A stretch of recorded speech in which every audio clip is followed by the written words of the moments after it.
কেন, কি হয়েছে? এই দেখো, পাখিও নাই আর তোমার ভাই শাহিনও নাই। তুমি কি বলছো? শাইন নাই মানে?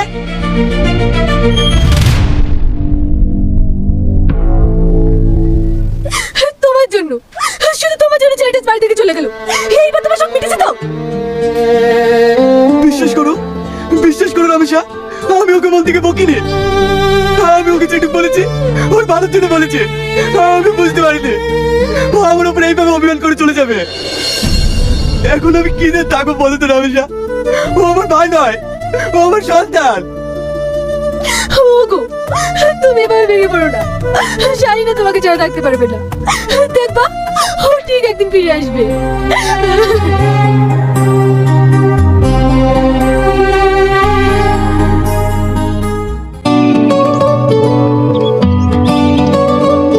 এই মিঠু, তোর খুব কষ্ট হচ্ছে না? খুব খিদে পেয়েছে? খিদে খিদে চুপ কর, এখন